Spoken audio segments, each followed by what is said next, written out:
Small businesses and competition law. It's an interesting area and it's one that's often overlooked. A lot of the time when we talk about competition law, we talk about competition policy or its regulation, we're really thinking about large corporations, multinational firms, well-established national players and such likes.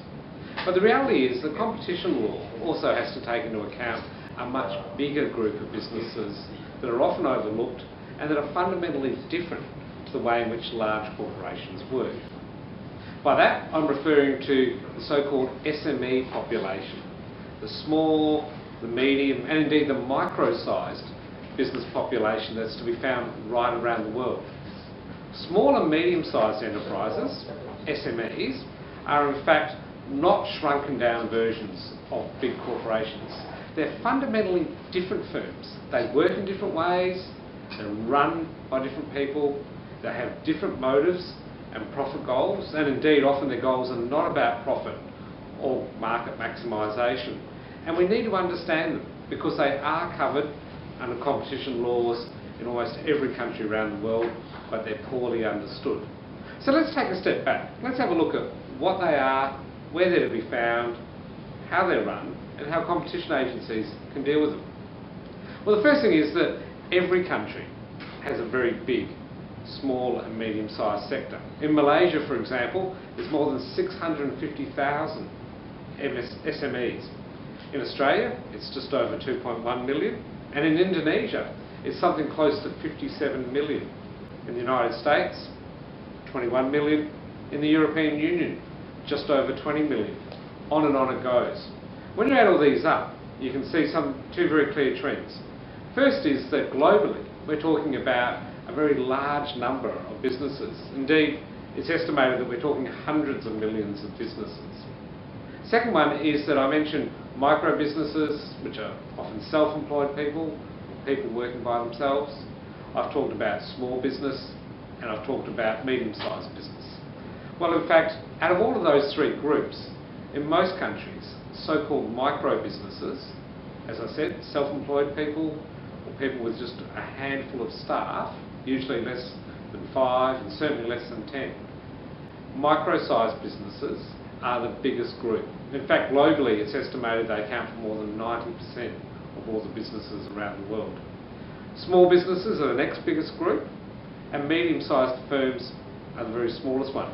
Intriguingly, big corporations, multinational firms, national champions, big corporates of any size or structure only account for about 1 to 2%, and usually a lot less right around the world.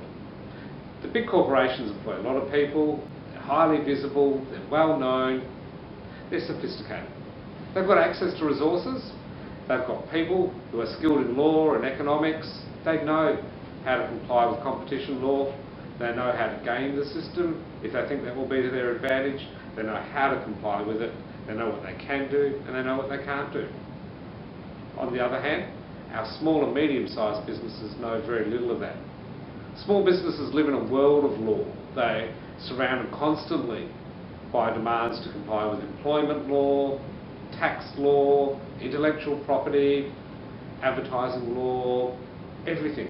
So competition law is just one tiny piecemeal for them. And yet at the same time, they're required to comply with these laws in the same way as big businesses. So we have to ask ourselves, how are we going to make sure that as a competition agency we can reach out to them and we can communicate messages? Well, there's a couple of things to think about here. The first one is that we need to think very much about the message that we're giving them. In many cases we spend our time telling small businesses what not to do, wagging the finger at them like a school teacher and telling them that if they disobey the law they'll end up in trouble. Perhaps we need to recast that. Perhaps we need to think a little bit more about, for example, how the law helps them, how it can give them rights, how it can protect them. We also need to think about how we're going to reach out to them. It's almost impossible for us to individually reach out to every one of those 650,000 Malaysian small businesses, just as it is anywhere else in the world. But we can use so-called intermediaries, other bodies that we can rely upon to spread the message. Accountants are a common one. In fact, Many people aren't aware that most small businesses actually go to their accountant and not to their lawyer when they need legal advice. Interesting? Unusual? True, but that's the case. So we need to think about accountants, we need to think about the industry associations that they're members of. Although, remember, not all small businesses are members of an industry association. If you are an industry association, what information are we giving them? Are we helping them learn what competition law is?